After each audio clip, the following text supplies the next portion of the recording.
I'd leave her be. The warriors of the Flower Feather Clan are a proud bunch who never show their vulnerability in public, even if they've gone wingless. Oh, Chaska? Good to see you again, Traveler and Paimon. Before we carry on, let's get a little further away before Koyer notices us.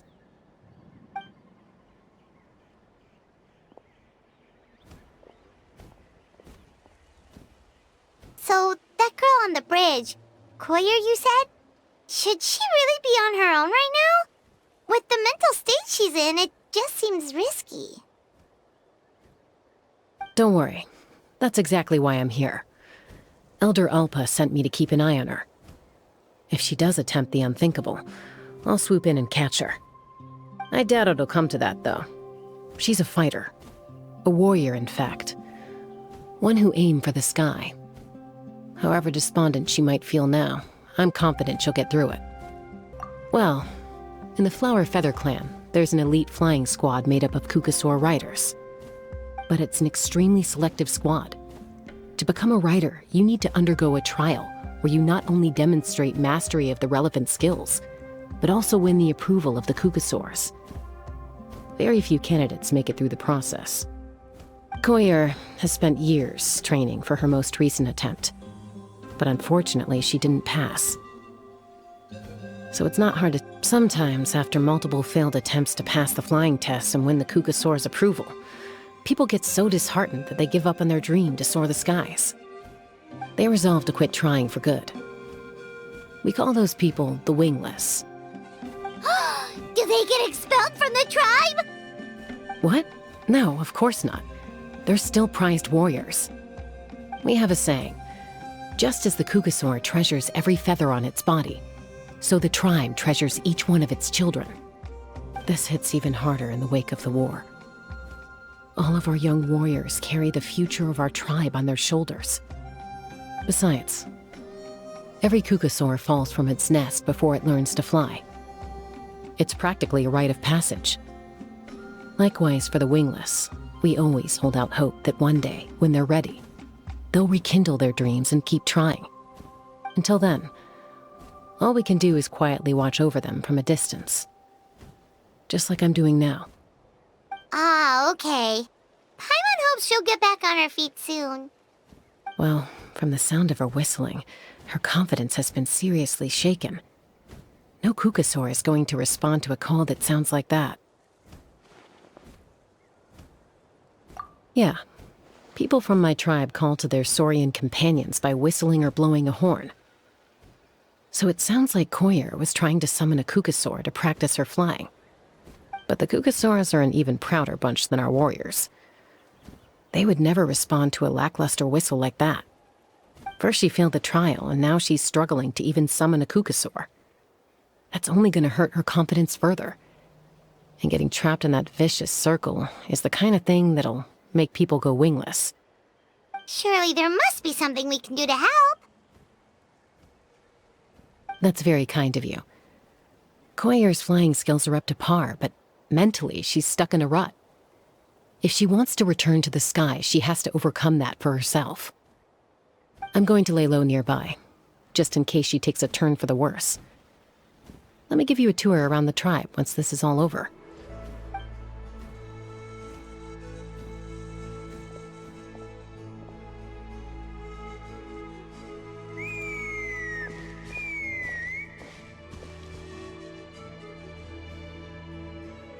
Koyer still isn't giving up. Even though Chaska said that she has to do this by herself, Paimon can't help feeling like maybe we can nudge her in the right direction.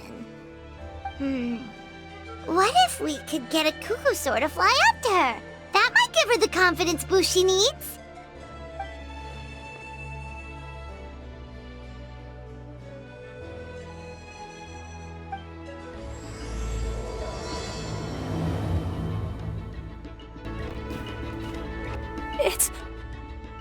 It's a Kukasaur! Oh my gosh! Is this really happening? I did it! I summoned one! I was beginning to think you'd all given up on me completely. Thank you. Oh, thank you!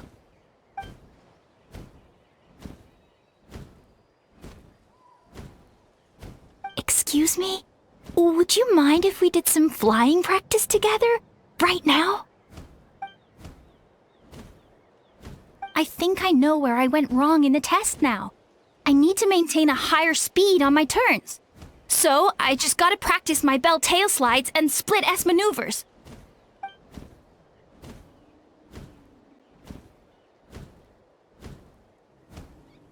Also, I really want to try some stall turns and cobra maneuvers.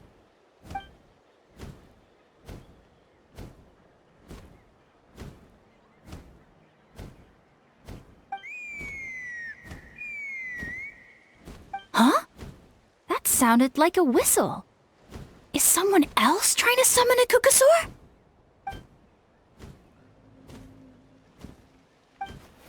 Hey! Wait! Wait!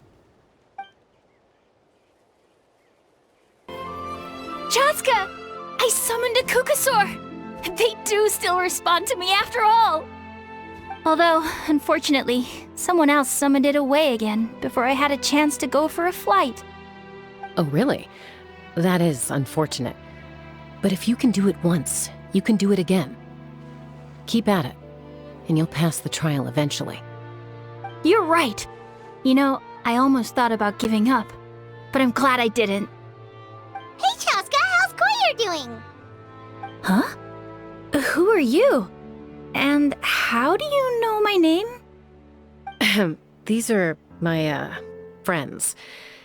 The Traveler and Paimon. You came up in conversation the other day because I was telling them about up-and-coming warriors in our tribe. Oh, the Traveler, huh? So that's you. What do you mean up-and-coming? I'm closer to being wingless than I am to passing the trial. Anyway, we haven't met before, have we? You look so familiar somehow. Maybe you saw him in the stadium? Or anywhere, really. He's been all over Natlan lately, so it's not surprising that you've seen him around. If you say so. Koyer! Chaska!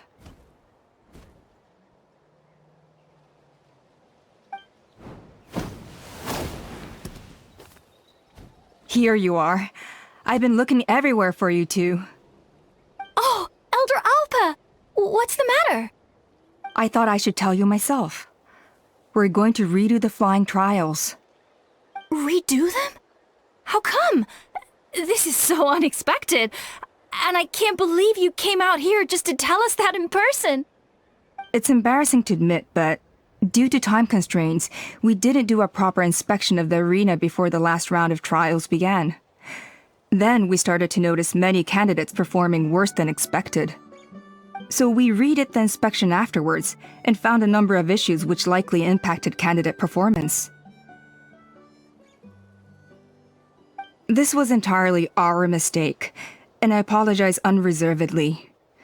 I know it doesn't make up for it, but I thought bringing you this message in person was the least I could do. Oh, okay. Chaska, these people you're with, are they the Traveler and Paimon? Huh? You've heard of us? I have indeed. Gathering intel is an essential part of being a warrior. Plus, you've already made quite a name for yourself in Natlan. Actually, I've been meaning to invite you to enjoy our tribe's hospitality for some time. Hospitality? Oh, that includes food, right? Of course it does. If you let us host you, you'll be treated quite lavishly. Mighty warriors are highly revered in our tribe. Besides, we still owe you for your help during the war. Without you, we would have suffered far worse at the hands of the Abyss. So I like the chance to show you our gratitude on behalf of the whole tribe. Mighty warriors, plural? So Paimon counts too? Paimon's starting to like you a lot. That should go without saying. Your flying skills are the envy of our tribe. The Flower Feather clan seems like a really nice bunch of people. We definitely need to take her up on this offer. Well, I'd love to stay, but I'm afraid I still have to inform the other candidates about the retrials. With our younger generation's future on the line, there's no time to lose. Wait, Elder Alpa! Let me help!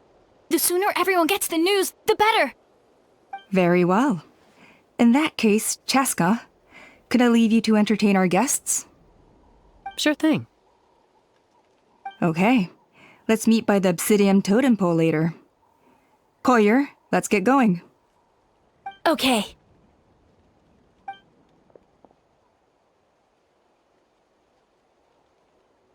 All right, they're out of earshot. I'm just gonna come out and ask. That Kukasaur who responded to Koyer's call, that was your doing, wasn't it? I grew up with these creatures. I could tell something was off the second I saw it. His whole demeanor seemed less like a Kukasaur and more like, well, you.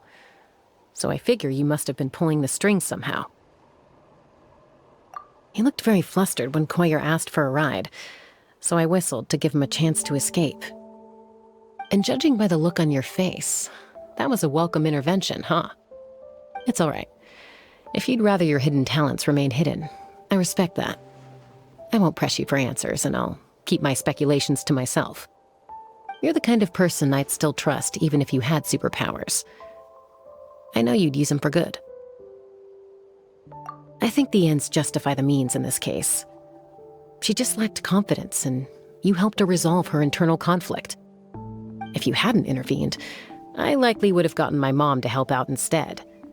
Although, having said that, there's a small chance she might have recognized her and seen through the whole thing. That would have done more harm than good. Yeah. Anyway, if you're free now, how about I give you that tour I promised?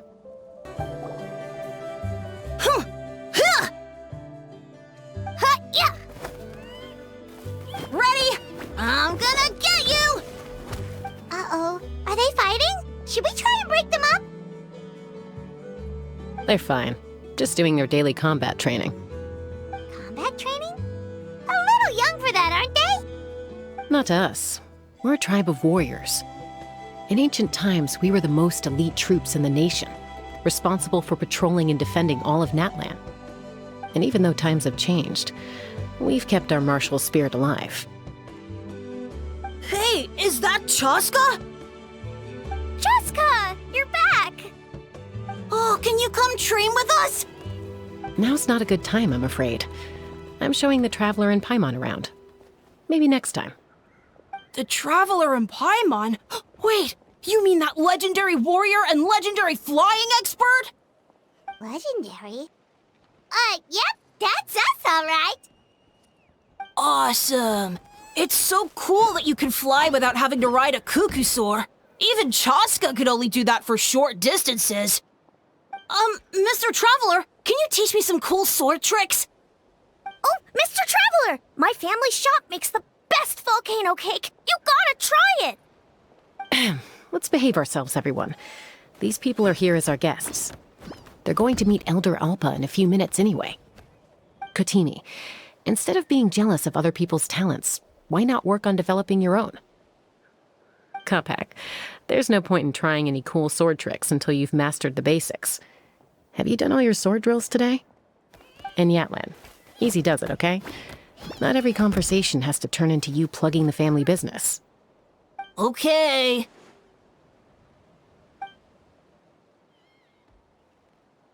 Sorry about those kids. They just got overexcited when they heard your name. I hope it didn't bother you too much. This is a volcano cake that Yatlan forced into my hands. She said to think of it as an apology gift. Whoa, it smells amazing! Traveler, you want some? Well, that's good. Yatlan will be thrilled. By the way, Chaska, those kids really adore you. You're way better with them than Paimon expected. Paimon figured you'd be more... aloof, maybe? Aloof, huh? Well, to be fair, there was a period when I was like that. Around the time when I first joined the tribe. But it's a terrible attitude to have as a peacemaker. It tends to turn situations that could have had a peaceful resolution into a stalemate that can only be resolved by force. Yep, exactly. As long as other options are available, I try to avoid that at all costs. Someone once told me that peace imposed by force will crumble in a matter of days. But peace achieved through genuine dialogue actually benefits both sides, even if sometimes the parties are only willing to negotiate because they're both armed to the teeth. That's true. Hey, Chaska! Uncle Cusco knows you're back, and he's coming to get you! Oh, thanks. Traveler, Paimon, gotta dash. I'll meet you at the totem pole up ahead. You can't miss it. It sticks out like a sore thumb. Wait, are you running away? First rule of conflict resolution? Grab the fan and run before the you-know-what hits. Trust Chaska to make even running away sound cool. Sorry about this. Just stall him for me, okay? I'll explain everything later.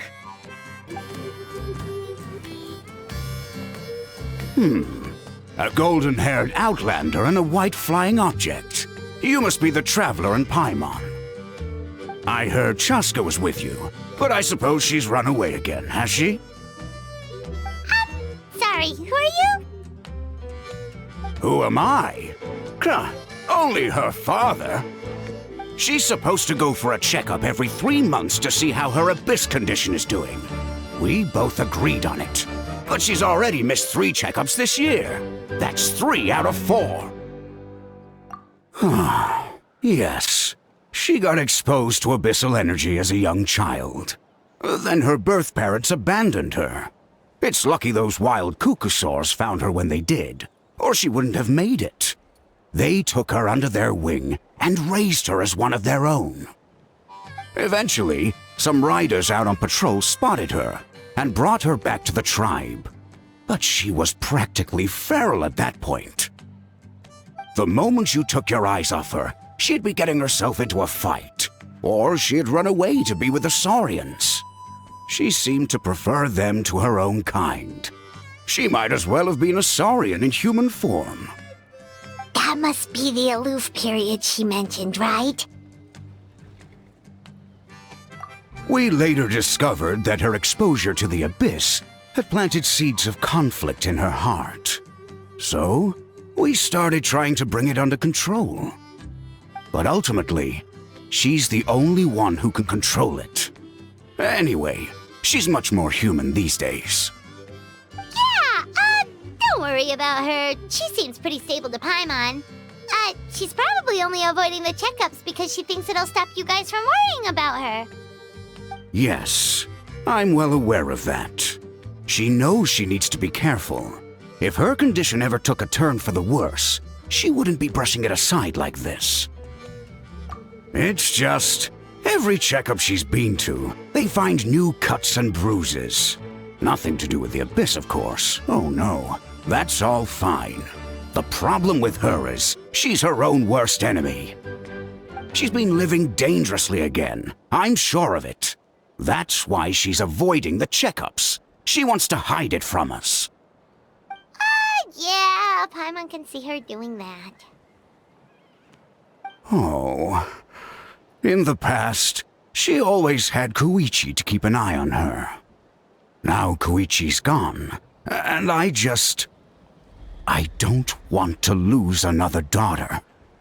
Chaska's been increasingly reckless since Koichi passed. It's like she's trying to make up for it somehow. Next time you see her, please tell her to be careful for me. Even if she doesn't want to hear it. If she doesn't want to do these checkups anymore, that's fine. I just want her to stop putting herself in harm's way.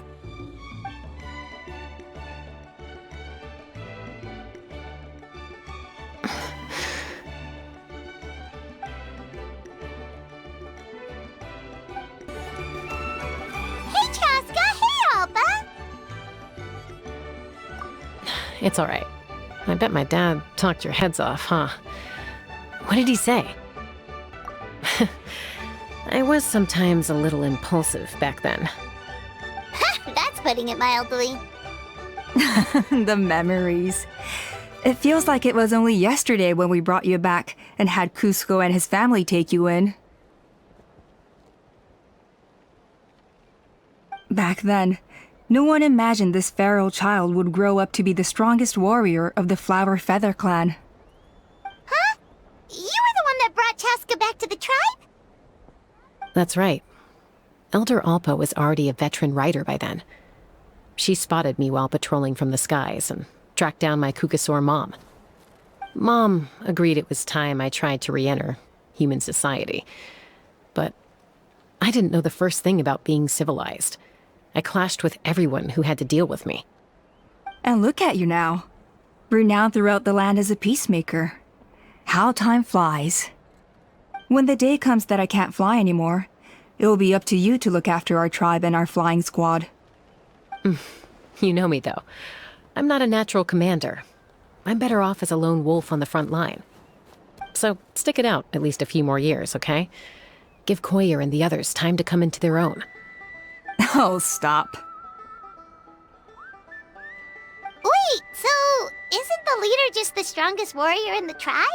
At least Paimon figured that's how your tribe would work. Strength is certainly a core tenet in the Flower Feather clan. But strength means far more than martial prowess alone. If it all came down to individual strength, I'd struggle to call myself a warrior, let alone a member of the flying squad. Any fighter in the tribe could take me down. Well, sorry to disappoint you. It was something I aspired to at one point. So much so that I went adventuring in the Cinder City, Ochkanatlan, to try and prove myself. But it was foolish of me. I wasn't ready. I came back empty-handed and seriously injured. The fact that I survived was something, I suppose. But after that, I never seriously considered myself a strong fighter. And yet, you still managed to become the leader of the flying squad, thanks to your experience and determination. All while battling those old injuries. Don't you think that's a display of strength in its own right? Let's shelve this discussion for now. Traveler, Paimon, there are some simple refreshments on the table. Please help yourselves. Yes! Paimon was waiting for that part!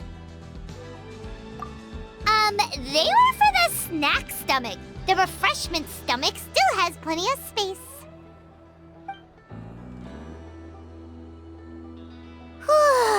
Paimon is so full. Well, if you're enjoying our hospitality, feel free to stay with us as long as you like. Elder Alpa? Something's come up.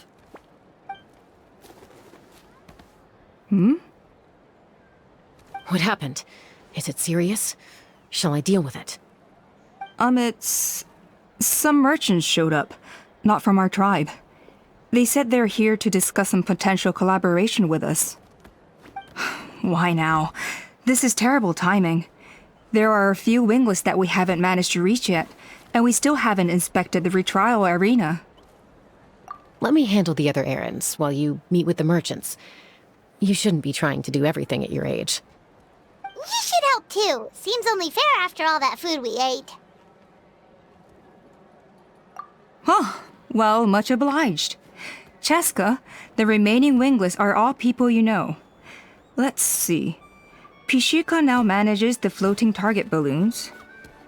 Waska's probably still addicted to eyes on the feathered prize, and Junon spends her days up on the flying platform, staring at the Cinder City. I'll leave you to tell them the news. Are you sure you don't want to reconsider, Pishika? I appreciate it, boss. But honestly, I'm pretty happy with my life nowadays. Pishika, they're redoing the flying trials. Huh? Utona? Ah, did Alpa send you? I was just telling Pishika the news, actually. The way things are with the tribe these days? I mean, you don't need me to tell you. This here is no future for a seasoned warrior like you. Ah, come on, boss. Do you have any idea how long it's been?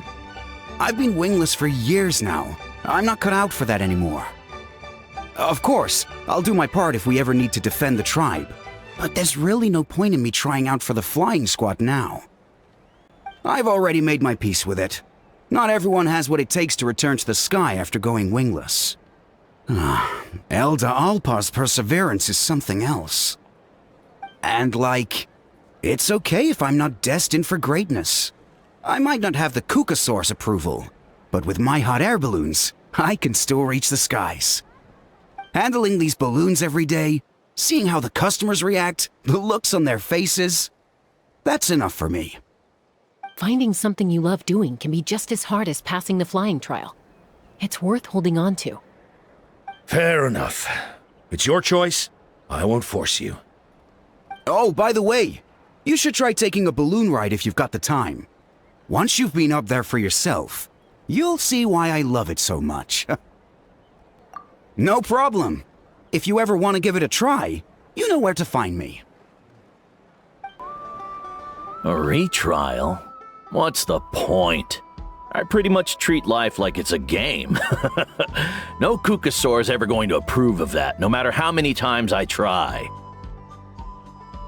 Waskar, I can assure you, Kukasaurs wouldn't judge you for something like that. Well, they must be judging me for something. Maybe I lack fighting spirit, or just don't have the talent. Not everyone's a natural like you. Don't waste your time on me. You'll have better luck with the ones who still have their heads in the clouds. In the meantime, I think I'm going to treat myself to a few more games of Eyes on the Feathered Prize. Yeesh, there's wingless, then there's being a total lost cause. He used to be a fierce warrior, actually. But fighting spirit alone won't win you the Kukasaur's approval. Are all Kukasaurs so strict? The ones in floating target balloons and Eyes on the Feathered Prize seem pretty chilled out. It's one thing to hang out and have fun, but quite another to take to the skies with a human life on your back. Giving a ride to someone who's unqualified endangers not only the rider, but also the Kukasaur themselves. If the rider makes a mistake, they both suffer the consequences. So we have a mutual understanding with the Kukasaurs. If someone isn't up to standard, we have to reject them. Even if it means breaking their hearts.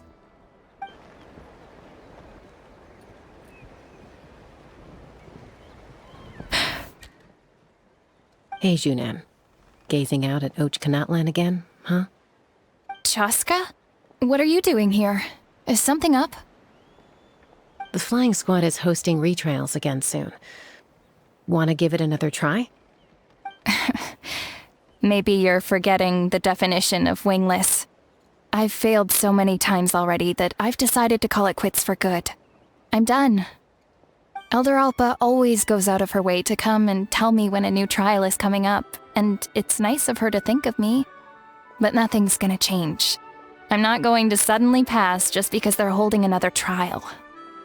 They're making some big changes to the arena this time, so the flying experience should be smoother than before. Koyer's gonna try again. No, forget it. If I was genuinely good enough to make the squad, the location shouldn't affect my chances. A true rider can fly confidently whatever the conditions, like you and Elder Alpa. Junan! They're redoing the... Huh? Chaska and the Traveler. You're already here. I guess they told you already then. Come on, let's go train together.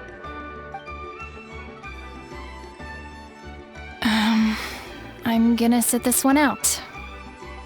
What? Why? But you've always looked up to Elder Alpa. She went wingless after her injury and spent years drifting, but even she came back and made it in the end. If she can do it, why can't you? I mean, I don't have that kind of perseverance. And besides, the last thing I want to do is fail in front of her yet again. Oh, come on. You know you don't need to worry about that. Alright, well, how about we just treat this as you being my mentor? Then will you train with me? I mean... Enough umming and ahhing. Let's just get up in the air and figure it out as we go. Wait! Hold on, slow down! I can't keep up! Well, that's one way to do it. They've been best friends since they were kids. If anyone knows how to get Junan out of a rut, it's Koyer. You helped Koyer deal with her internal conflict, and now she's done the same for someone else. You know, people often talk about how one conflict leads to another and so on. But sometimes in life, things spiral in a good direction instead.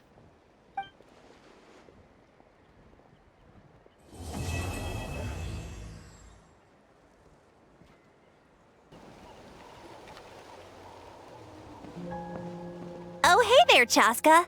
Did Elder Alpa send you? Yeah, she's got other things on her plate right now. How are things looking here?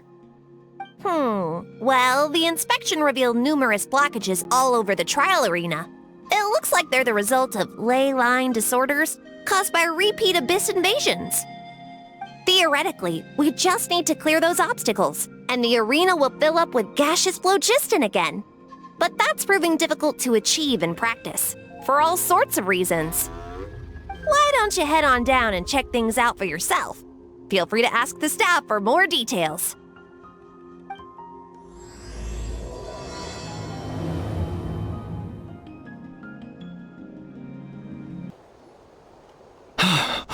Oh, are you here to help?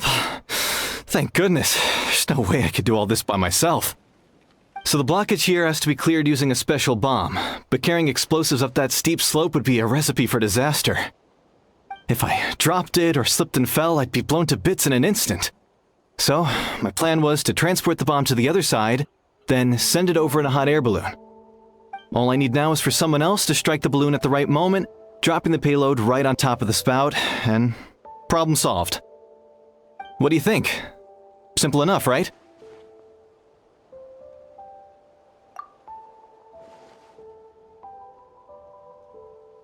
Huh? Oh, that one. No, I've got no idea who that belongs to. Or how they got it up so high. I just wish I could fly up there and check out what kind of tech they're using. Ah, well. Getting the trial arena back in order is more important. I'll head over and set up now. Let me know when you're ready. Wow, you took care of everything in no time at all. Incredible work. Now we just have to wait until the gaseous phlogiston is fully replenished. Then we can kick off the retrials. Actually, Inkanak, I'd like to do a test flight first, just to make sure we're not missing anything. Could you arrange that for me? Huh? But you only just finished getting the arena ready. There could still be other hazards we're unaware of. All the more reason to have me test it out. Think of it as another inspection. I guess you're right. With your flying skills, you won't be in any serious danger, even if there are hazards we overlooked. The conditions in this area seem a little unstable, but a test flight is the only way to catch any lingering issues. All right, I'll get things set up for you. Just let me know when you're ready. That was amazing. Paimon couldn't take her eyes off you. No, nothing major. Give it a few days, and we should be able to conduct the trials. Help! Help me! You're from the Flower Feather clan, right? Please, come quick, you've got to help us! Catch your breath first. What's the situation? We got attacked by a Kukusaur. My friends are still stranded in the middle of the road with the goods we were transporting. Please, I'm begging you, save them! Huh? Are Kukusaurs really that aggressive? Do they usually attack groups of people unprovoked? Not in my experience, but there are exceptions to every rule. Let's go check it out.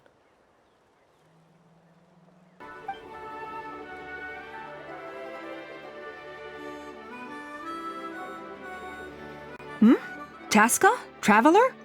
This is a surprise. Elder Alpa? Huh. So, where's this aggressive Cucusaur we've heard about. Already flew away. Looks like it backed off once it realized that reinforcements were coming. So why do you think it attacked these people in the first place? Was it after the food? No. These merchants are even transporting food. Ah! Thank goodness! The phlogiston wings are intact! Phlogiston wings. Thank you so much for coming to our rescue. These phlogiston wings are our most prized goods.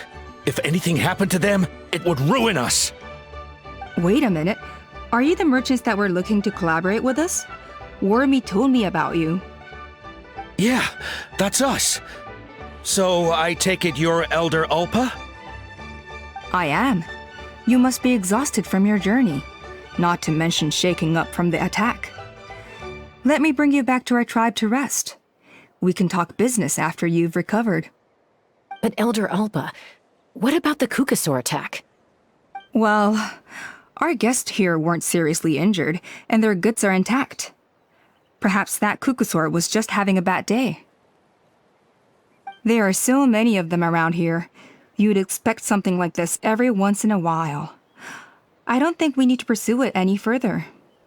More importantly, how are the preparations for the flying trials going? Is everything in order over at the arena? Huh? Did you say flying trials? What a coincidence! Sounds like a perfect use case for our phlogiston wings. You'll be pleasantly surprised by what they can do. Oh, really? Now I'm intrigued. Well then, let's forget all about this Cucusaur attack for now. We have some serious business to discuss.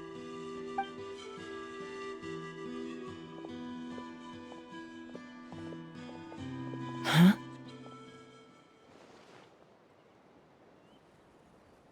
So that's it? That all went smoother than expected. Well, guess we'd better get going. Huh? Chaska?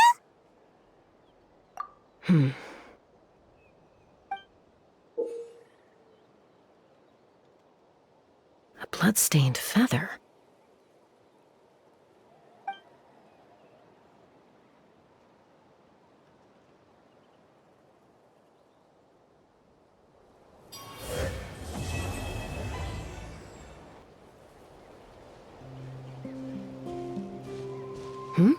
Ah, Traveler and Paimon.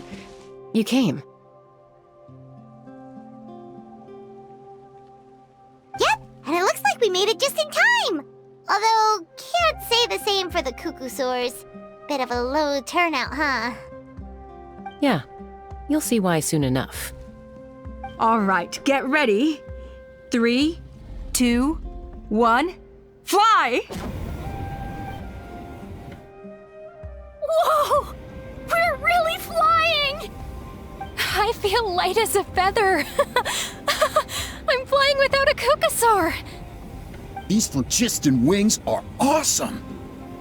What's going on? Paimon can barely believe her eyes. How did they fly all on their own? The merchants we ran into that day were selling a product called phlogiston wings. It's a flying machine worn on the back. To operate it, you just use a handheld trackball that controls the flow of gaseous phlogiston. That's incredible. Yeah. If our tribe, if Natlan mass adopted this technology, it would revolutionize our mobility and responsiveness in times of crisis. Just think of the countless tragedies that could be averted. I feel like I'm dreaming. Did I really just fly on my own without the help of a Cucusaur? You'd better believe it. Plus, you just passed the flying trial. Right, Elder Ulpa? Elder Ulpa? Should this really count as a pass if we did the trial using phlogiston wings? Why not? The scoring rubric is about flying performance. It doesn't specifically say you have to ride a Cucusaur, does it? Yeah, maybe, but I mean, even Chaska had to ride a Kukusaur in a trial, right? And the whole point of the trial is to test both your flying technique and your ability to work with a Saurian companion. Well, if we can fly by ourselves, maybe we don't need to test the ladder anymore. Chaska, Traveler, what are your thoughts on this new invention? You see? Even the Traveler agrees. I agree that they have strategic value, but I don't think it makes any sense to evaluate candidates by the current testing standards if they're using phlogiston wings. Why? Shunan finally mustered the courage to go through with this, and now you're saying it doesn't count? We don't have any experience using these wings in battle, nor is it immediately obvious how to incorporate them into the existing systems in our tribe. Taking a longer-term perspective, I think we need to start by getting thoroughly acquainted with how these things work. Then we can develop a new trial format with new assessment criteria, tailored to candidates using the phlogiston wings. You all raise valid points.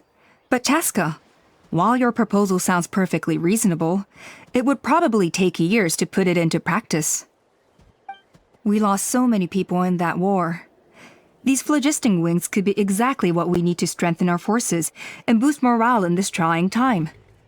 And as for real-world battle experience, there will be plenty of opportunities to gain that. I have high hopes for you, Junon. Huh? Hey, stop staring into space! Say thank you! Oh, thank you. Thank you, Elder Alpa. You have nothing to thank me for. Remember, the way you got your wings back was by relying on yourself. Oh, Elder Alpa! Bad news! Kukusaurs are attacking the merchants again! Again? Okay, everyone, stay put while I... Huh? Chaska?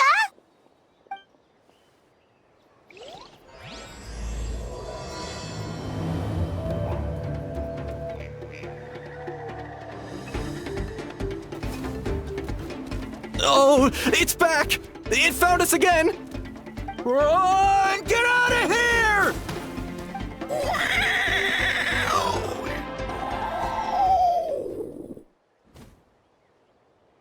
Curses! She's really riled up this time! Hey! Stop running! We'll never outrun a creature with wings! Get back here and let's fight!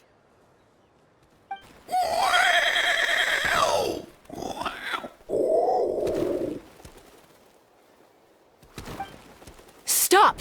All of you! Chaska! Oh, wonderful! Quick, get rid of that thing!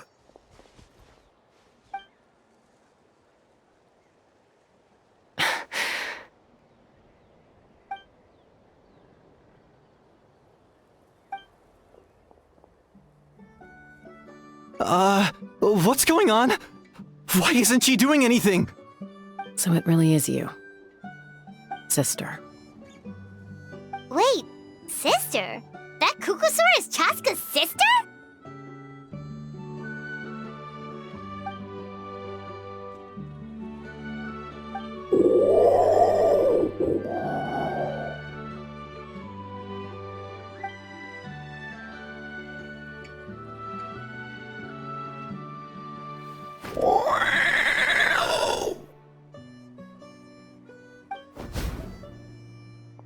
Koya, wait!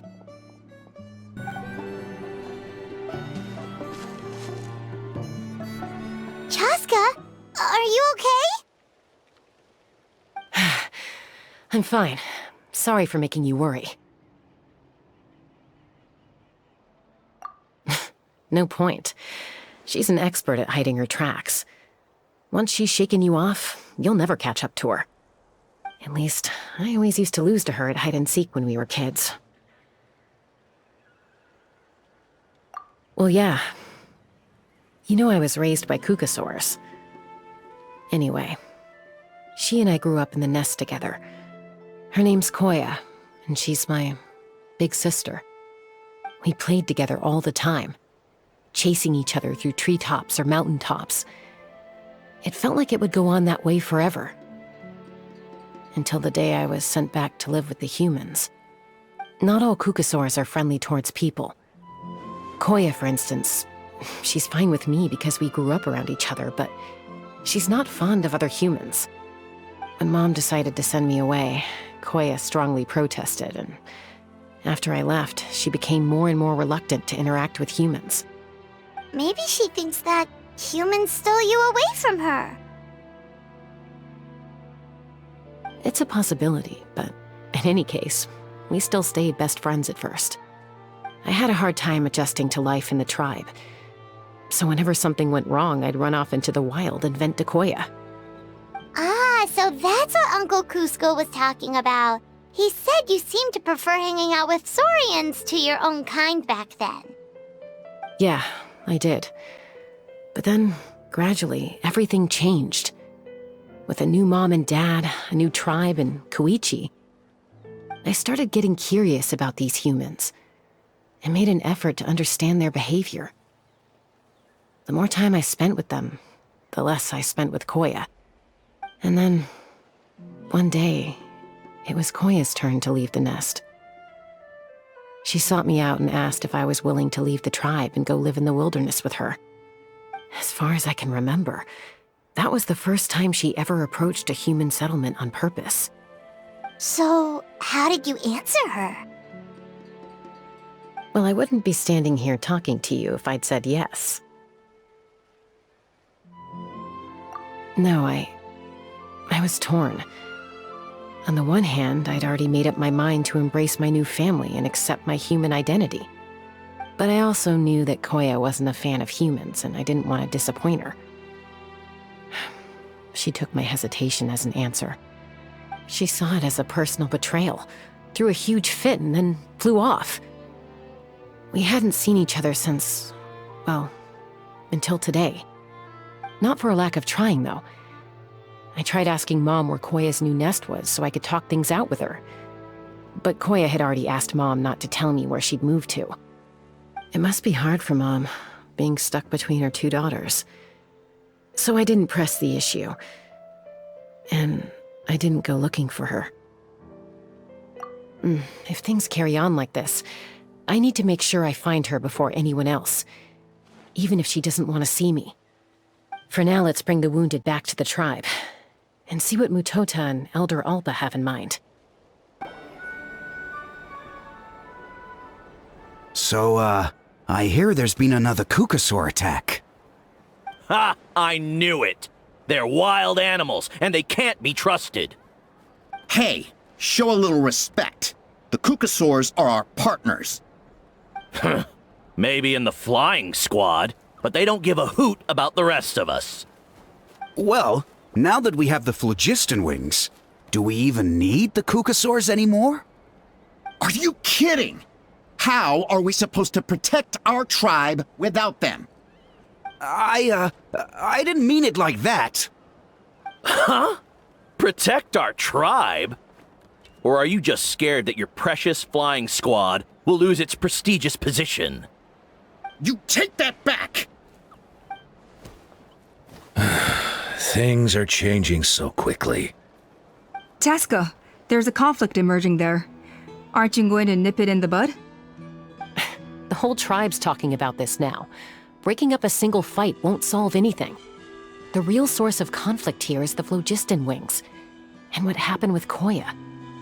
On any other day, people would just brush this attack aside. After all, clashes between wild Kukusaurs and humans are no more common than those between people.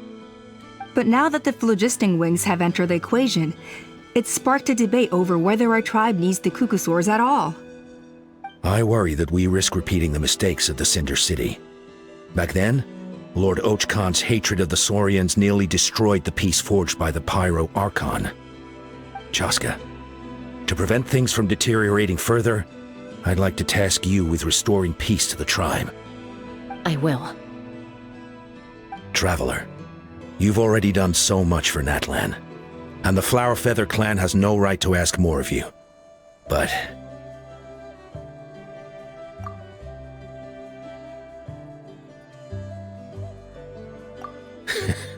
Looks like I was making a mountain out of a molehill. And don't forget about Paimon. Just leave this to us. This whole situation has unfolded so quickly that it's put us on a back foot. To tell the truth, it makes me a little suspicious. You think someone might have orchestrated all this? It's possible. Leave it with me. I'll look into it. Also, Chaska, could you try to keep a low profile while you're out there digging around? We don't want to give our hand away. I'll do my best. Okay, so where should we start? This all began with Koya's attacks. If we can find out what led her to do it, that should give us something to work with. Unlikely. Given how she reacted when I showed up, I don't think she's forgiven me. If you want to resolve a conflict through dialogue, sometimes you need a third-party facilitator. Let's go see my mom.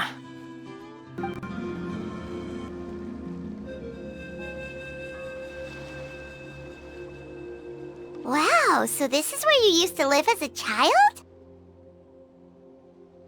Mm-hmm. When I was little, we used to do this thing where I'd jump from the top of this tree, and Koya would fly over from the platform and catch me in midair. Or sometimes we'd both fly from the treetop together, and then after some aerial maneuvering, she'd throw me up onto that platform. After we got a bit older, we went to the nearby shores looking for even greater heights. Ah! Stop! You're gonna give Paimon a heart attack! Oh, really? I just thought it made a fun story. Then I'll share more with you when there's time. Anyway, back to the matter at hand.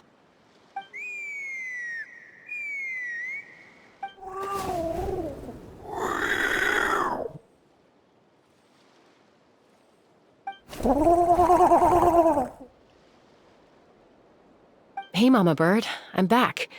My last visit was only a week ago, wasn't it? See? I visit you more than I visit Papa Cusco. I brought a couple of friends with me. These are the Traveler and Paimon. Traveler, Paimon, this is my mom. Her name is Chimpu. In the human tongue, anyway.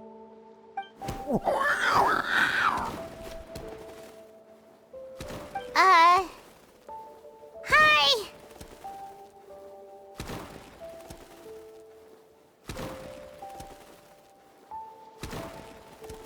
No, not really. I don't speak it as such, but I can sort of get the gist. Although only with Mom and Koya, since I spent my formative years with them. Even then, it's basically a best guess based on their sounds, body language, and expressions. Seems to work about 9 times out of 10, anyway. As for whether Mom understands me, I can't always tell. But somehow we still manage to communicate. Call it the family bond, I guess.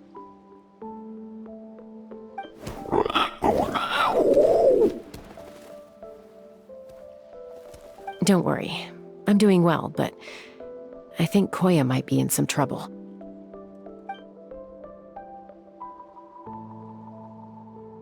I know she's never been a fan of humans, but she's never deliberately attacked them before either. What's behind this sudden change?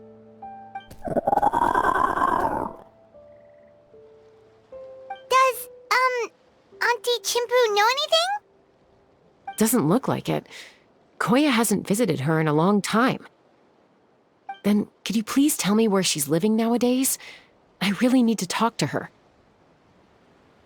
If this animosity between her and the tribe continues, then the next time there's an incident, I don't know if I'll make it there in time.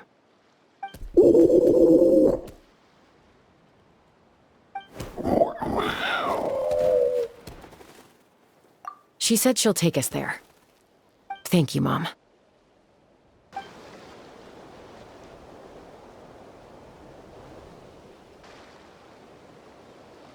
This is a really remote location. Guess she was trying to get as far away from humans as possible.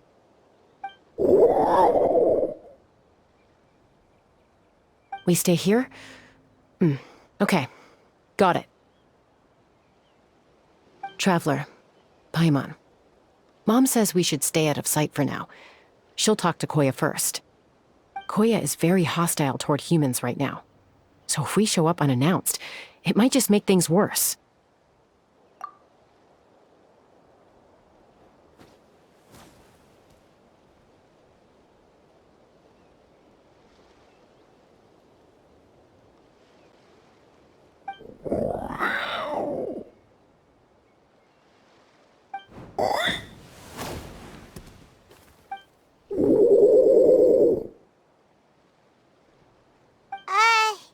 Any idea what they're saying? Sounds like things are more complicated than I imagined. There's evidence in this area suggesting that Koya might have been the victim of a human attack.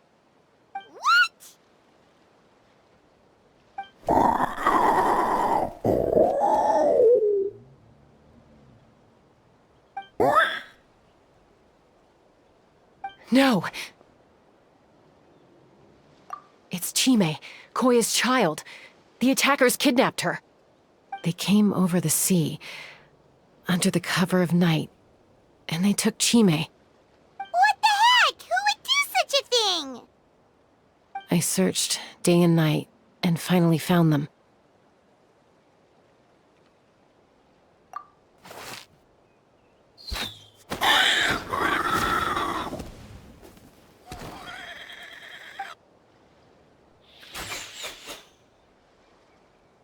Oh, yeah! T'Pol's contraption is working like a charm! Got her in one! Hey, there's another one! Wait, is that the one that got away last time? Who cares? Just get them all! T'Pol pays us per catch.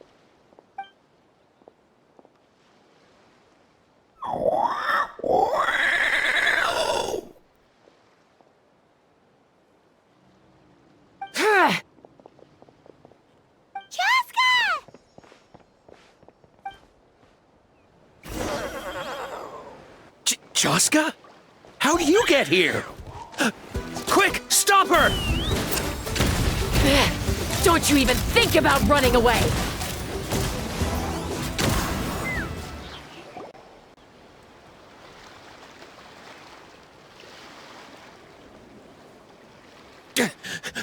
Don't come any closer, or I'll... Go, Phlogiston Wings! Take me out of here! Uh-oh, looks like it malfunctioned! This is bad. Mom and Koya are already injured. And if that thing explodes right next to them... Help! Elemental energy suppresses it! Please, someone! Get back!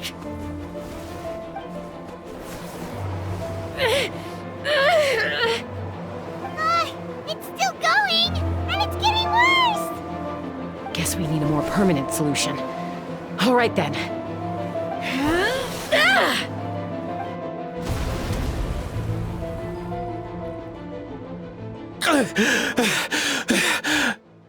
That was too close. I thought I was gonna die.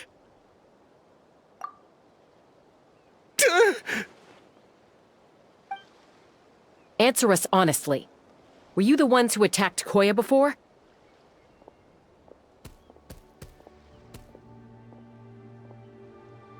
I am... No, it was...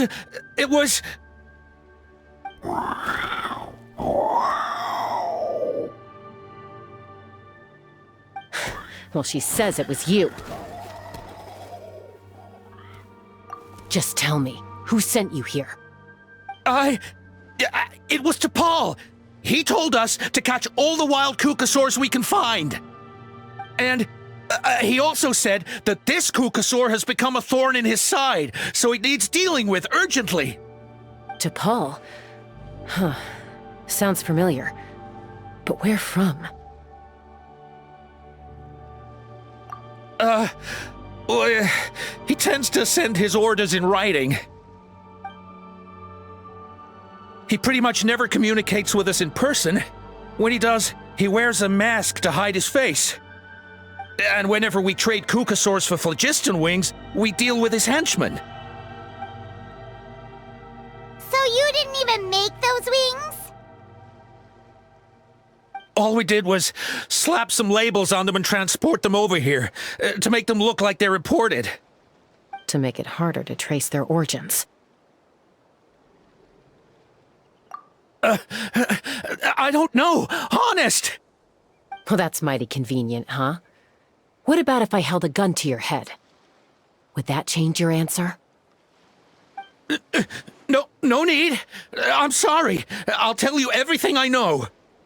T'Pol doesn't tell us much, but he always stresses that he wants them alive. So that gives us some clues. This is just a best guess, of course, but we suspect that the gaseous phlogiston stored in the trackballs is drawn directly from the Kukasaurs. What?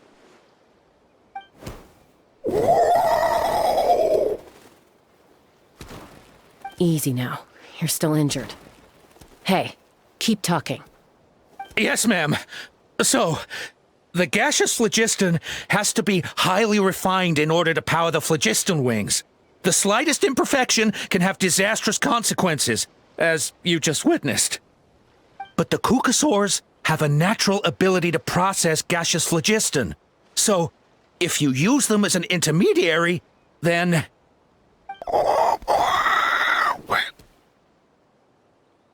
That's enough. So the Kukasaurs you took, where are they now? T'Pol should have them. But no one knows where he's based, apart from him and his henchmen. We've tried looking for it ourselves, even followed them a few times. But we always end up losing track of them. Random thought. Maybe they're hiding up in the sky? T'Pol. T'Pol. I'm sure I've heard that name. Maybe it was... Chaska! Traveler!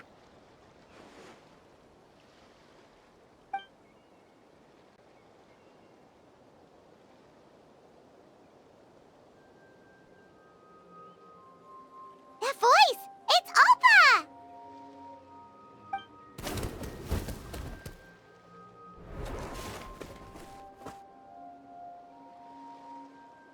Elder Alpa? What brings you all the way out here? Well, I was patrolling nearby when I heard the sound of an explosion. What's going on?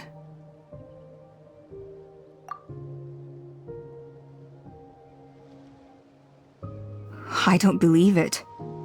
Elder Alpa, does the name T'Pol ring a bell to you? I feel like I've seen it written down before. Maybe in a list of candidates for the flying trials? Huh? So he's a member of your tribe then? No. If he was a member of the Flower Feather Clan, I'd definitely know him.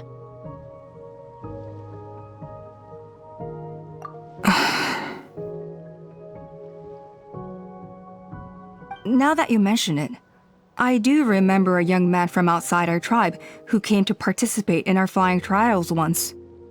You were away on a mission at the time, which is probably why you don't remember him. He was a craftsman from the Children of Echoes, but he'd always dreamed of soaring the skies, so he wanted to join our flying squad. The Children of Echoes? That's rare. But despite his best efforts, he unfortunately failed to pass the trial and gain the Kukasaur's approval. In the end, he went wingless and returned dejected to the Children of Echoes. Wingless, huh? Maybe he invented the phlogiston wings to get revenge on the Kukasaurs. Perhaps.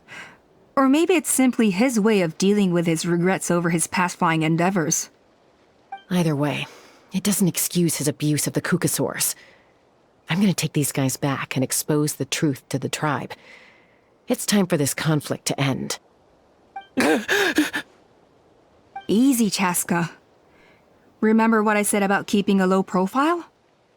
The ringleader still hasn't shown himself, and this man's allegation about powering the phlogiston wings with Kukasaurs is only speculation.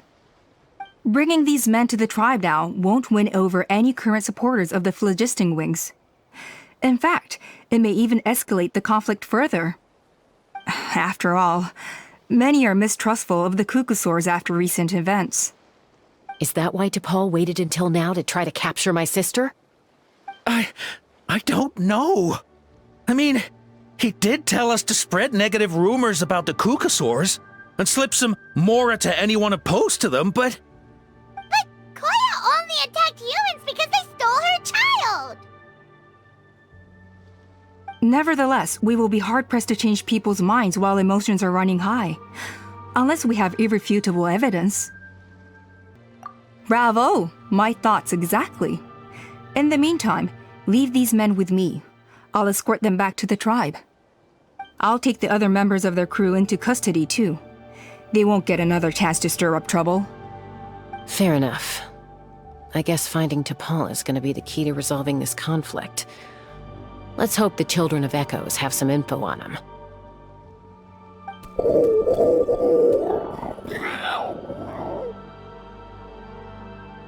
Sorry, whatever it is, it'll have to wait till this is all blown over. I have to fix this situation before it spirals out of control.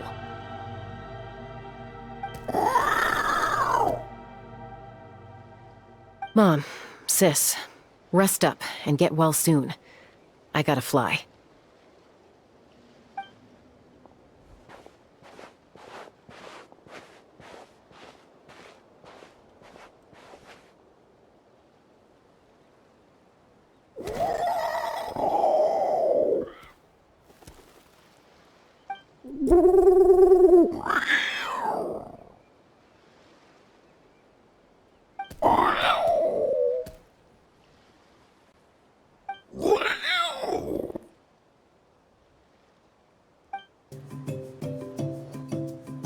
So Alpa says that T'Pol's from the Children of Echoes. But how do we track him down? Just ask around until we find him? Let's start by talking to someone we know. It'll be faster that way. At this time and place, I'll bet the easiest person to find is... Wakey, wakey, Shilonen! Oh, it's you. Okay, give me a second. I'll come down.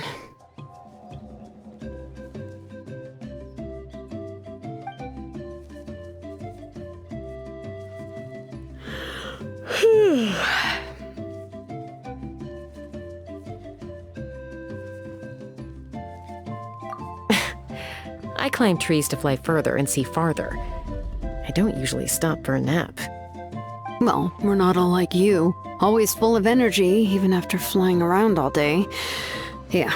So, you've come all this way and interrupted my precious nap time. Might I inquire as to, why? I'm sorry, Shilonen, but it couldn't wait. Does the name T'Pol mean anything to you? He's a craftsman, apparently. Huh. T'Pol. Yeah, that rings a bell. I think that's Puma's child. Nope, I'm afraid you're a few years too late. Why are you looking for him?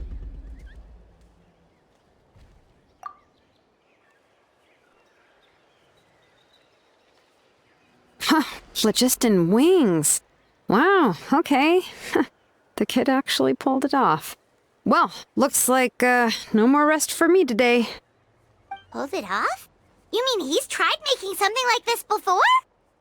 Yeah, he started trying to build a flying machine right after he got back from the Flower Feather clan. So right after he went wingless, then. Was this flying machine anything like the gun you made me? You mean your gun that's harder to tame than the proudest Cucusaur? No, he wanted to build something that allows anyone to fly freely, even if they're not naturally gifted. But he never got very far back then, though. Blew up his workshop a few times and barely made it out alive. I never really kept up with him after that. His parents traveled a lot in their youth and only returned to the tribe after he was born. But they settled in a remote area and don't interact with other people much. Which means most people in the tribe don't know them very well. Your best bet is to chat to his direct family. I'll, go get Puma. Wait for me in front of the workshop. I won't be long.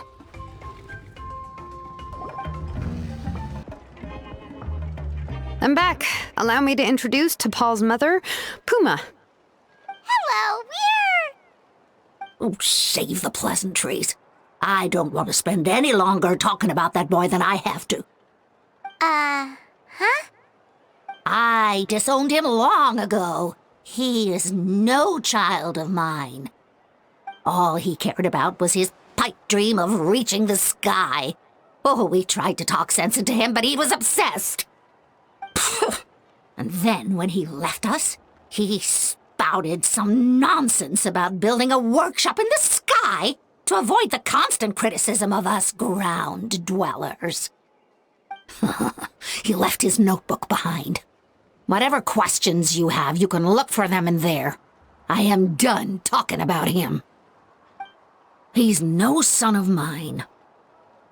He never called me Mom anyhow.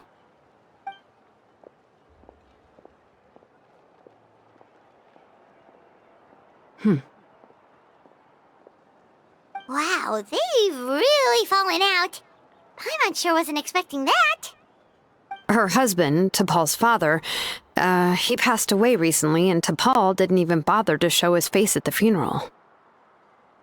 If you ask me, that was probably the final straw for Puma. I'll go keep her company. If there's anything else you need, just come and find me. Thank you.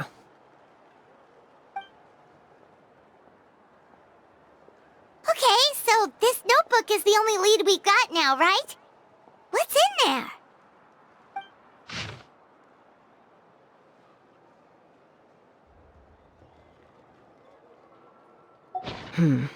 Some early designs for the phlogiston wings, and some theorizing about an airborne workshop. Ochkanatlan, the Cinder City. Looks like that's where he got his technological inspiration from. So, was he serious about the workshop in the sky? But that's such a big project for one person. Do we think he actually pulled it off? Oh, yes. The one from the trial arena that was super high up! That balloon has been there for a while, and everyone's been wondering how it got up there, but what if that's the wrong question? What if it started off even higher up, above the clouds and out of view, and it only descended to its current height due to some kind of malfunction? Part of T'Pol's workshop? Seems likely. If T'Pol's base had been hiding above the clouds this whole time, that would definitely explain why Isidore couldn't find it. I totally called it! But how did we get up there? Chaska, can you even fly that high? By myself? Possibly. But with a passenger, no chance. I doubt even phlogiston wings could take you up that high. At least, not without that relic T'Pol mentioned in his notebook. Yeah, and he's probably holding on to it. We'll have to find another way. Nope. That's way beyond Paimon's altitude. Also, would you really expect Paimon to go up there and take on T'Pol all by herself? Let's not worry. Just because we can't think of a solution doesn't mean no one else can. I'm not the only flying expert in my tribe, you know. Oh, good point. We should go ask Elder Alpa! And Mutoda. He was quite the flying ace back in the day, too. Let's head back and see what they suggest. Chaska, you're finally back. Things are getting really tense in the tribe. Have you made any headway with your investigation? Some people even think we arrested the merchants just to support the flying squad and crack down on the phlogiston wings. We found some promising leads, but there's a major obstacle standing between us and the irrefutable evidence we need.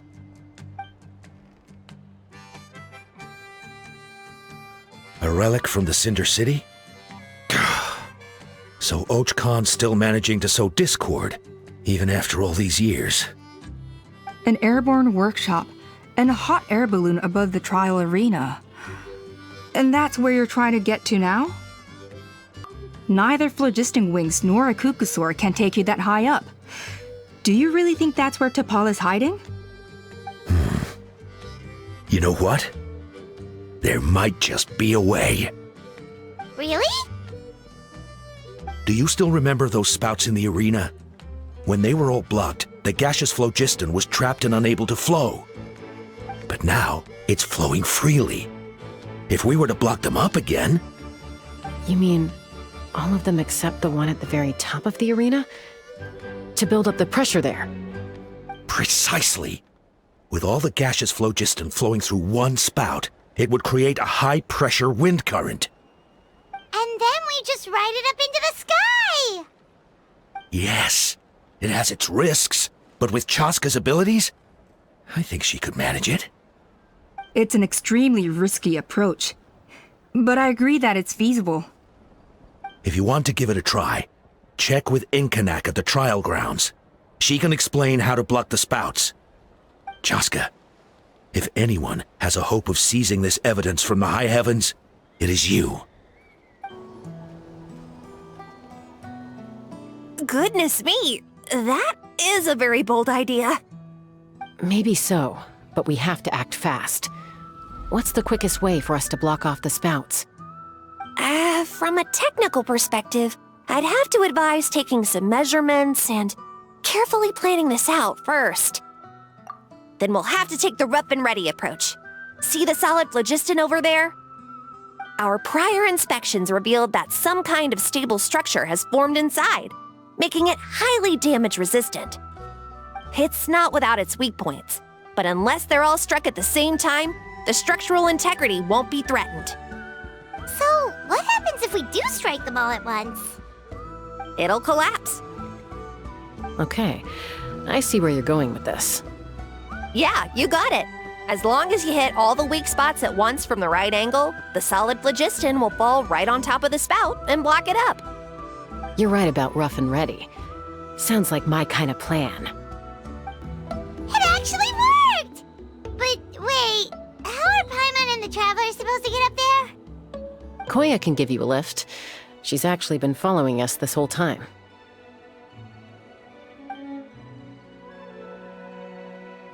Wow, Paimon didn't notice at all. Well, probably because she didn't want to get too close to humans. Or maybe just me. But right now, we need her power.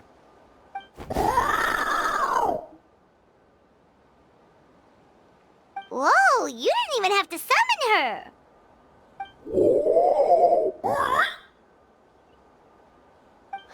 Yes, up there. That's probably where Chime is. All right, let's go have a little talk with this T'Pol.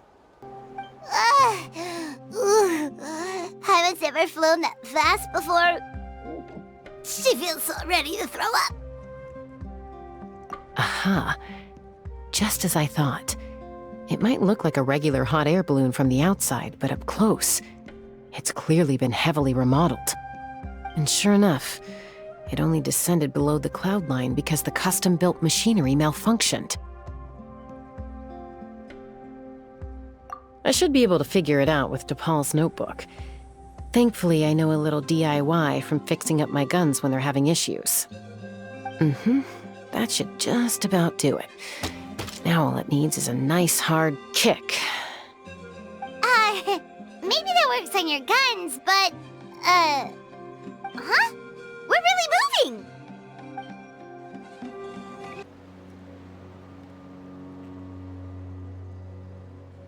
Here it is! The workshop in the sky! Oh, you gotta see it to believe it. Makes you wonder why T'Pol even bothers with phlogiston wings when he has tech like this. Well, according to the notebook, the platform beneath us runs on components from the Cinder City. Those can't be mass-produced. Also, I have some doubts about its mobility after seeing how it moved just now. For someone like T'Pol who dreams of flying freely, this definitely doesn't cut it. But if he's got that relic, he should be able to make a set of prototype wings for himself, right? Why bother making a whole flying workshop so he can mass-produce them? But this doesn't add up. If he's already achieved the power of flight, then he must have bigger dreams we don't know about. But what? With any luck, we'll find the answers in his workshop.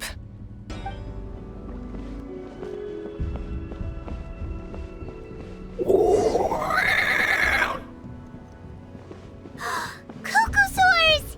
Seems like the merchants were right. T'Pol's using them for his own ends. I'll bet.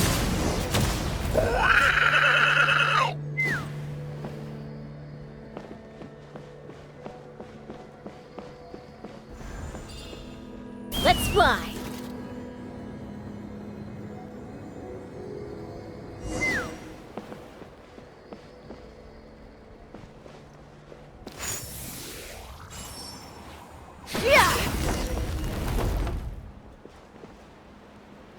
Why won't it fly away like the others?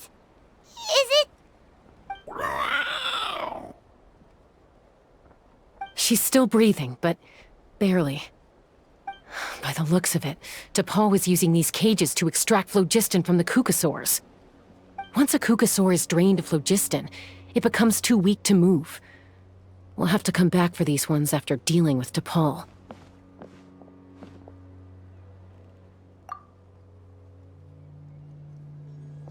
Let me see. Looks like a record of his phlogiston research. Log number 330. With the support of...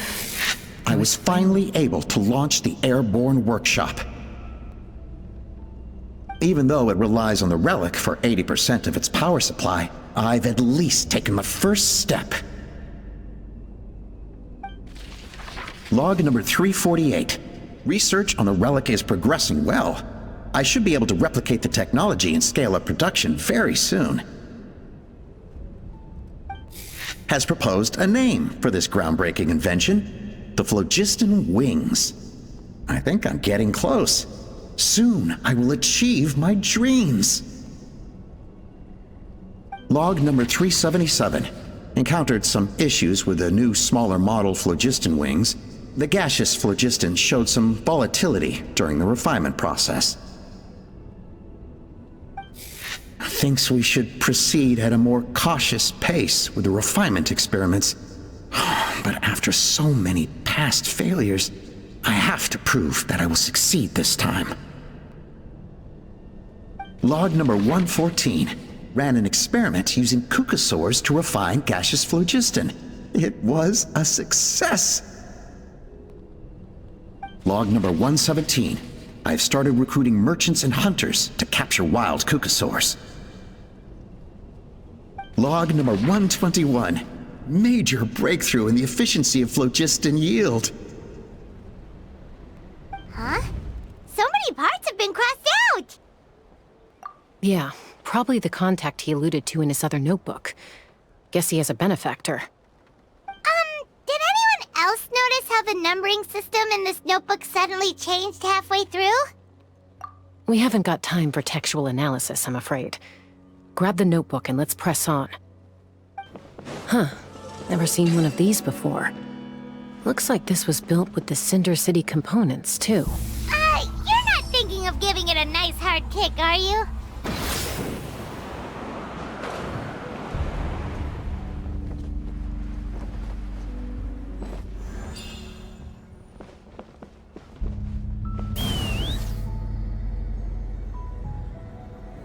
Whoa! What's that mechanism doing? It's asking for a nice hard kick where it hurts. Aim for the weak spot. What are they doing here? It's T'Pol's henchmen. He must have brought them here using the relic in his prototype wings. Watch out!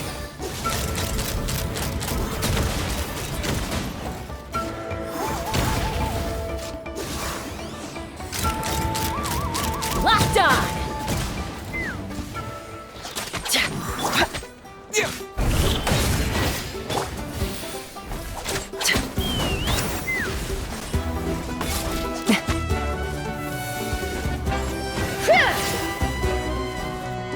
Let's fly! Locked on!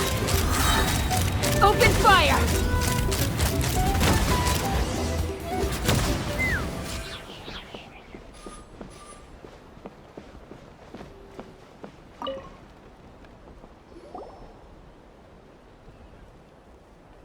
Hey, look here! More of T'Pol's notes!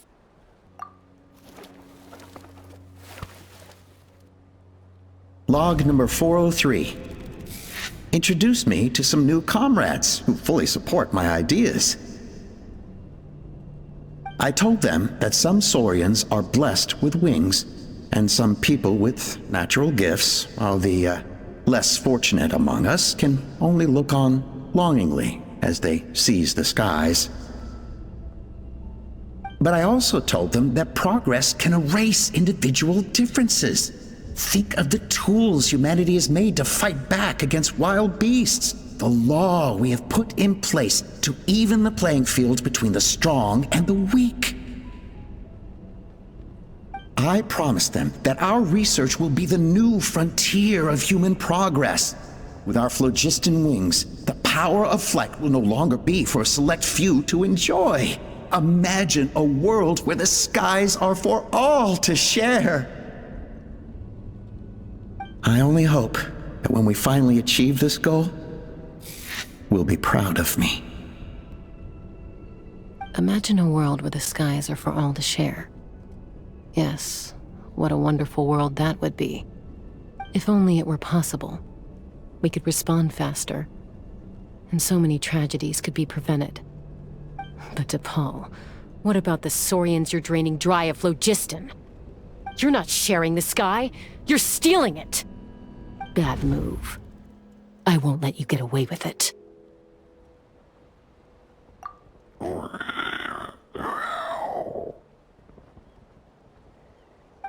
I'm fine. Let's keep moving. I don't think we'll find anything else here. I can't believe he captured so many Kukasaurs. But right now, we have to focus on solving this problem at the source. Looks like we've reached the center of the workshop. And still no sign of Koya's baby!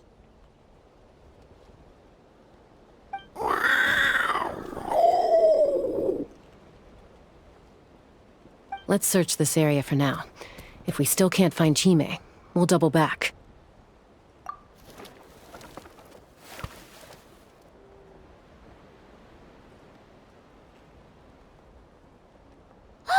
Chaska, Traveler, come quick! What is it? Did you find Chime? Not yet, but look! It's another one of T'Pol's notebooks! All right.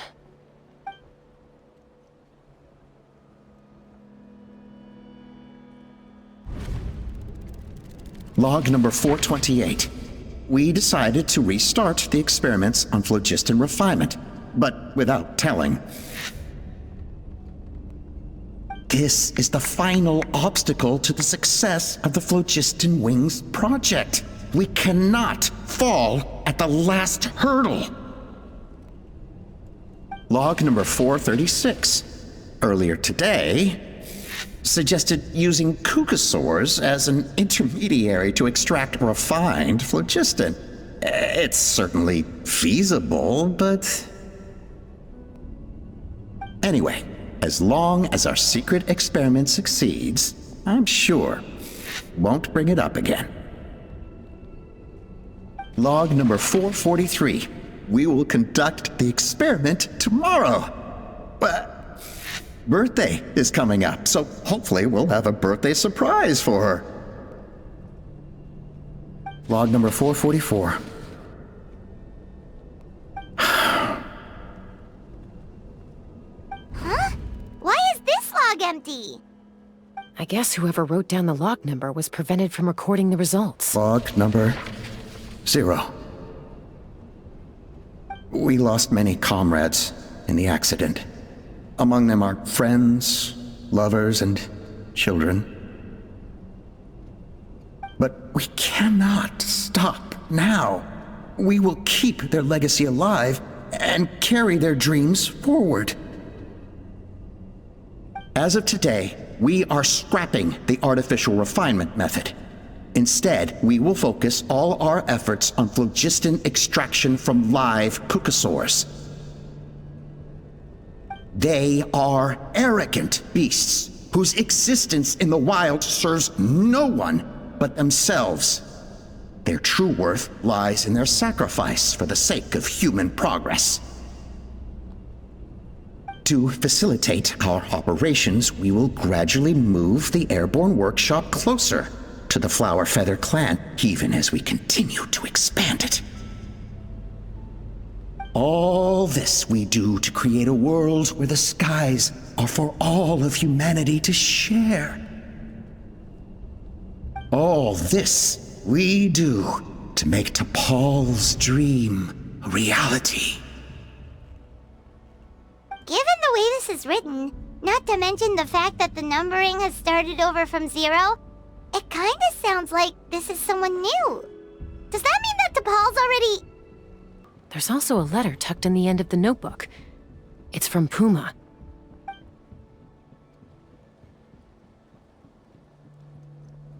T'Pol, I don't know where you are right now, so I don't know how to reach you. My best bet is to send this letter to the Flower Feather clan. Your father is gravely ill. Oh, I know we've had our differences in the past, but he is still your father. Won't you come and visit him? Please. I know you never liked him and cared even less for me. All you ever yearned for is the sky. And your birth mother. But we'll still be waiting here for you if you do come back. This may be the last chance you'll get to see your father. So Puma's not T'Pol's real mom? Huh. Well, she did say he never called her mom, but I might assume she was just venting. We know that T'Pol's father passed away quite recently, and this letter looks recent. By contrast, the writing in this notebook is old and faded. It looks like the real reason T'Pol didn't attend his father's funeral is because he'd long since passed away himself. If we ask ourselves why this letter was sent to the Flower Feather clan, why T'Pol always yearned for the sky, and how he got his hands on a relic from the Cinder City, it all points to one answer. That's right. T'Pol was my child. He was born during my days as a wingless wanderer. His birth gave me new hope. I wanted to become the kind of mother who spent her days as a valiant rider, soaring the skies. Not an aimless, wingless nobody. But his father wanted to settle down, to give his child a safe, sheltered life in his tribe. We fought about it constantly, until the love we once had for each other was gone. He started a new family, with another traveler who was also looking to return home. And I went back to the Flower Feather clan, alone. Alba? I had no idea that despite being raised among the children of echoes, my child still harbored dreams of the skies. Can you imagine, Chaska? The joy and surprise I felt when he showed up at my door, asking to join the flying trials. Or how proud I was when he said he wanted to prove his own worth, rather than relying on my position as elder. And then the anguish that overcame me when he was rejected by the Cucusaurs and became wingless, just as I had after my injury. You've got a lot of nerve showing your face here. Don't take this the wrong way, Chaska. I'm not here for a fight. I just want to talk. Isn't that your preferred way to resolve things? I trust you've learned of T'Pol's wish on your way here. A world where the skies are for all of humanity to share. If only his dream can be realized, no one will ever have to lose their wings again. Our aerial prowess will be greater than ever before. War will never again come at such a great cost. The loss of Koichi is a tragedy that need never be repeated. So tell me, Chaska, do you really wish to see the phlogiston wings forever grounded and gathering dust? Nothing you've said excuses all the conflict you've caused. You mean the argument back at the tribe? It was a necessary measure. Sometimes this is the only way to accelerate the pace of progress.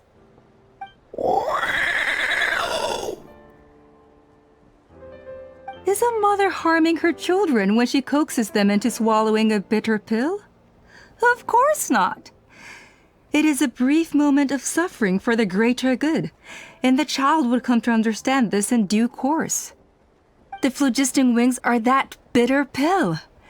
We will never progress as a tribe if we cling to the scraps the Cucusaurs offer us. Once the people have embraced the phlogiston wings, they will never look back. Even if they learn how the refined phlogiston is sourced. They will convince themselves that the sacrifice of a few Cucusaurs is a small price to pay for our dominion over the skies. But this I had not anticipated. I barely had the chance to introduce the phlogiston wings to the tribe before you found this place. Your plan was hardly foolproof. Yet, it can still be salvaged. Chaska, traveler, you are the hope of humanity. I'm sure you have your doubts about my methods, but know that my love for humanity and for Natlan is genuine. You know me, Chaska.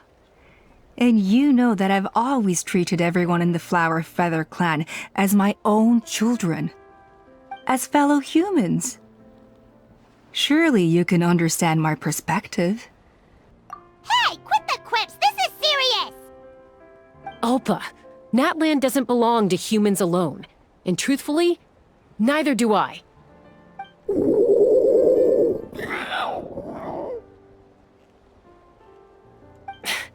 How many times has the Abyss invaded Natlan now? And yet despite how much stronger it is than us, Natlan still stands as a nation of humans and Saurians.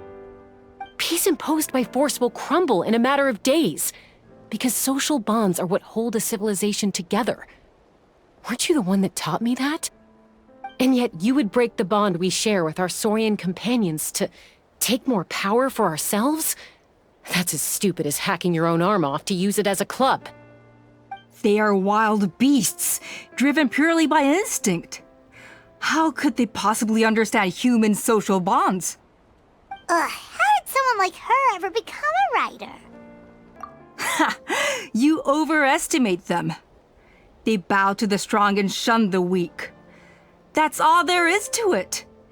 They never gave Tepal a second glance when he was at his lowest, nor me when I returned injured from the Cinder City. It's all about survival of the fittest for them. Plain and simple.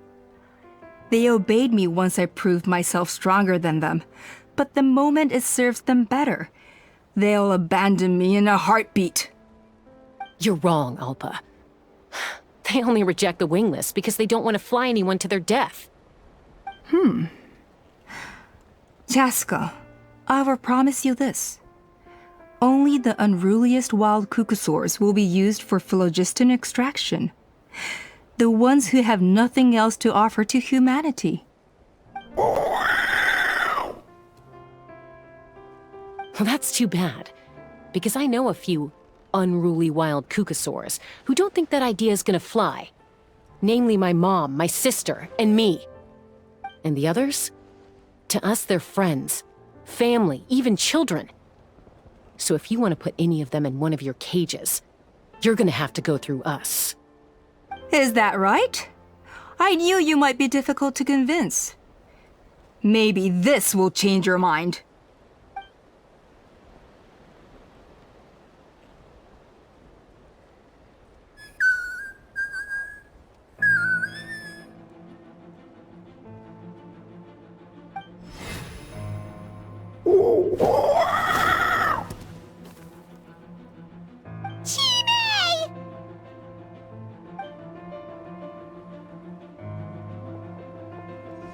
Alpa!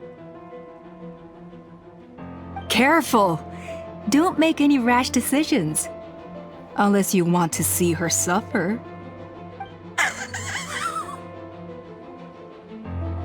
Oh no, that's one of the extraction cages! I told my subordinates to take control of the tribe while I was away. Luckily for them, our strongest warrior and our most powerful ally aren't there to stop it. Take control? What are you planning to do with Mutota and his supporters? Merely accelerate their inevitable downfall. They cannot stand in the way of progress forever. It is not the move I wish to make, but I'm afraid you and your friends force my hand. And since you insist on imposing me too, I have no choice but to keep you here until the dust has settled. So that's what you meant by I just want to talk. You never intended to negotiate.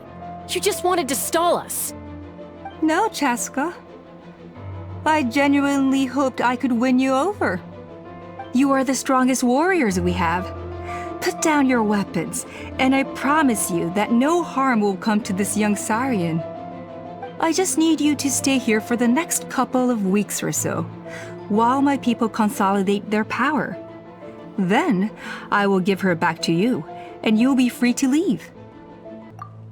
As long as the majority supports our vision, even the Pyro Archon cannot meddle in our internal affairs. Your vision is deranged, and the Flower Feather Clan will never support it. You sure about that? Then wait here and see. Time will tell. What do we do? Even if the whole tribe fights back, Mutota's in grave danger!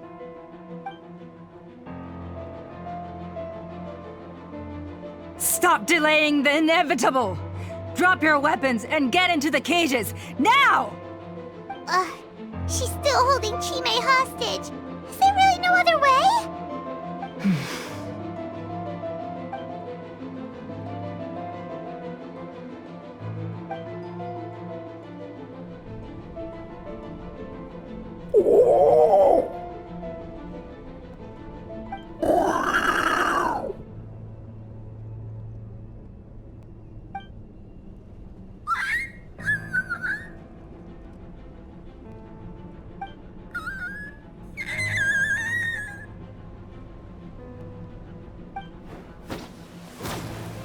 Koya? Huh? What are you yapping about? Stand down. Drop your weapons, now! This instant! No! The relic!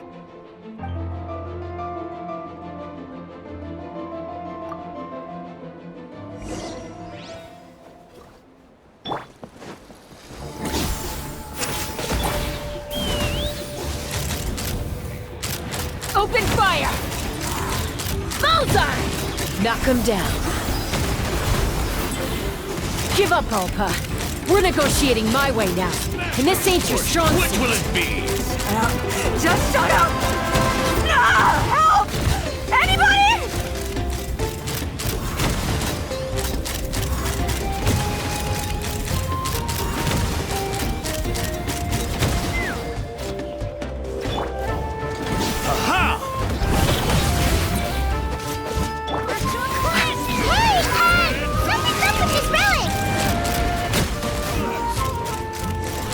I got it. Good down notch.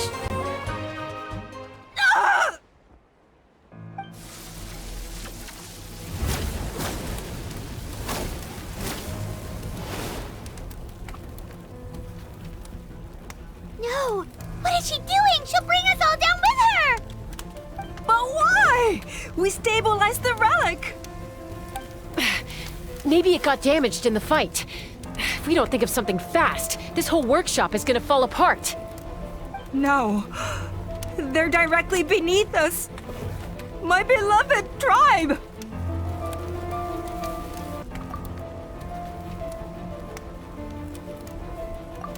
Okay,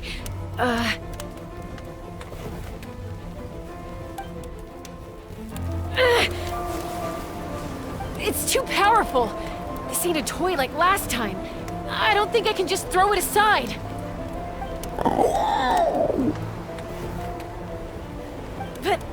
But we need to get it far away before it explodes. Then the tribe will be safe, and so will this workshop.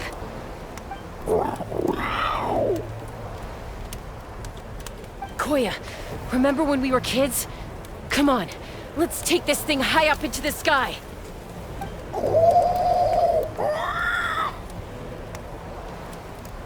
Don't worry.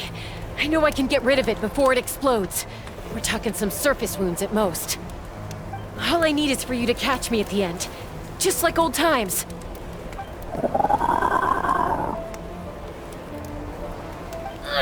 I can't hold it back anymore. We have to go.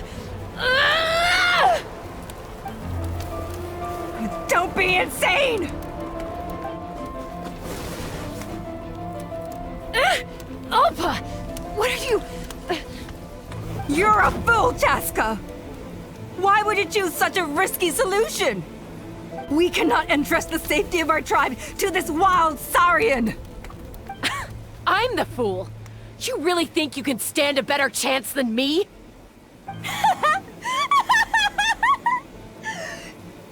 Sure, it may be asking too much for an ex-wingless to escape the blast radius in time. But I can fly it a safe distance away, even if it's the last thing I do.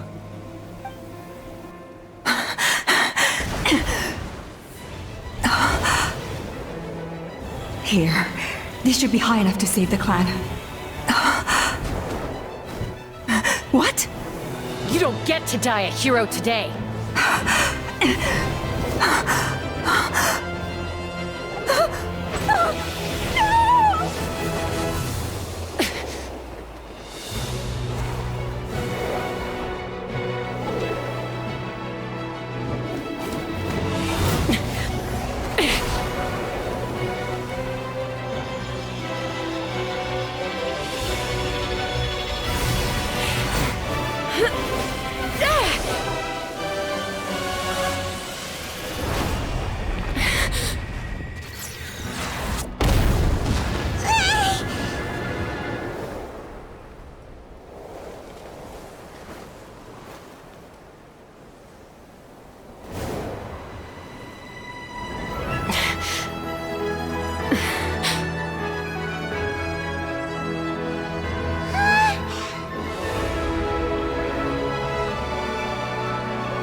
Are you hurt? Let me take a look at you.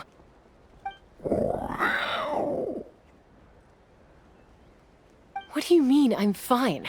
Didn't I tell you to catch me on your back? Why did you try to shield me from the blast?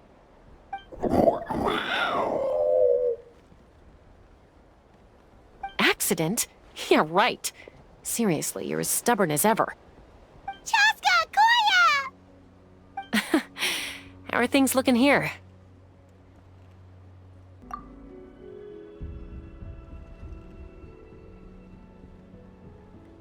I think that's putting it mildly.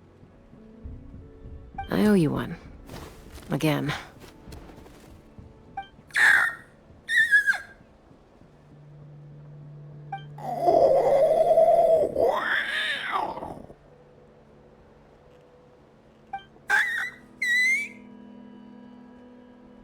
Oh, but be honest. Do you still think Kukasaurs can't form bonds? Mom, I'll figure out the refinement problem. I'll find a way. You don't need to worry about it. I just need some more time. That's all I ask. Please just trust me. Just this once.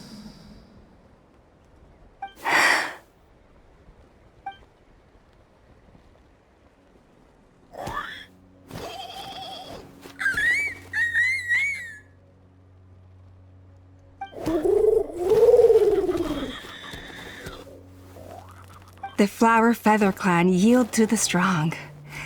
And it's up to the winners to define what strength means. So it looks like it's my turn to yield.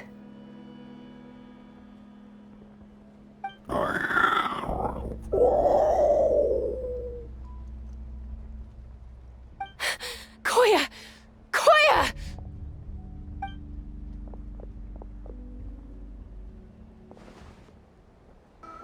So, you're absolutely sure it's not because of the explosion?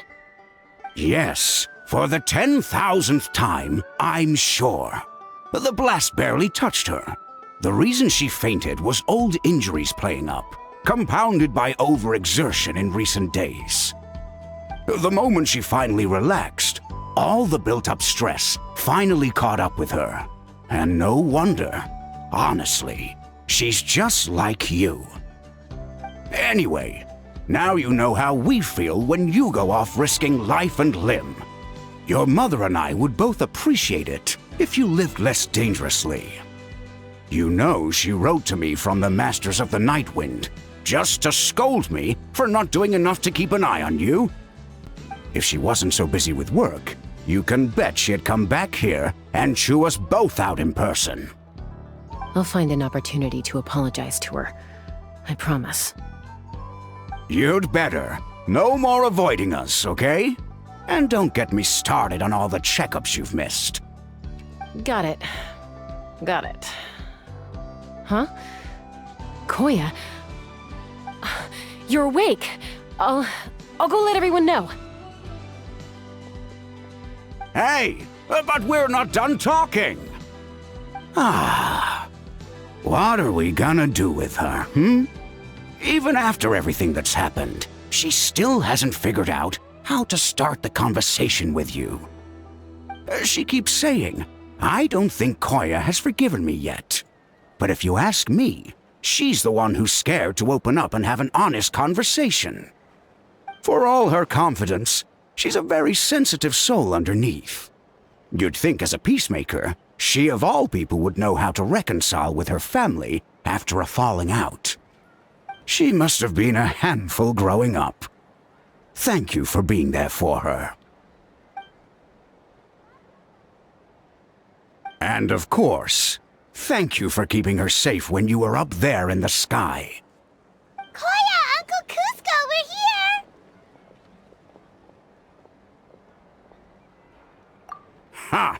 I was just telling her that she's not to go chasing danger with Chaska ever again. Cusco, I understand how you must feel.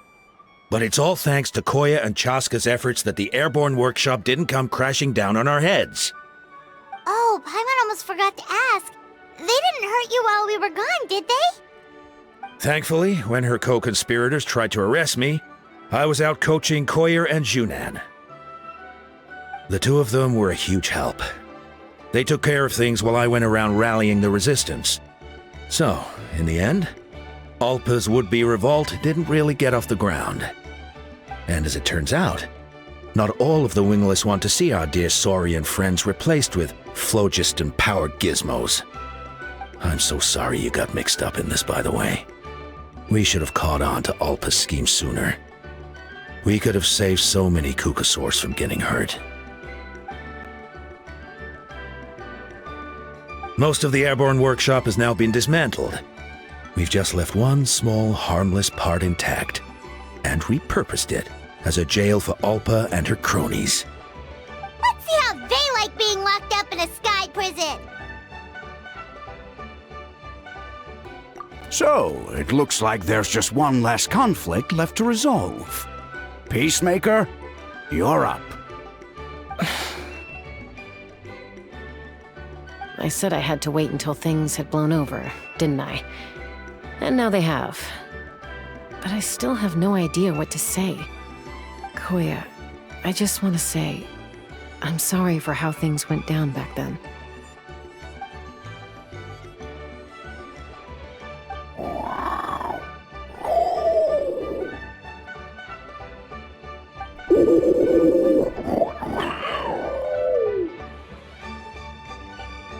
Huh?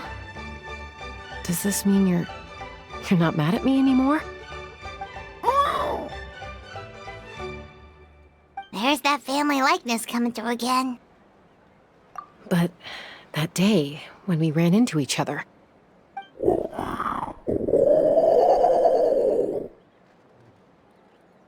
Huh? So then, when did you finally make your peace with it?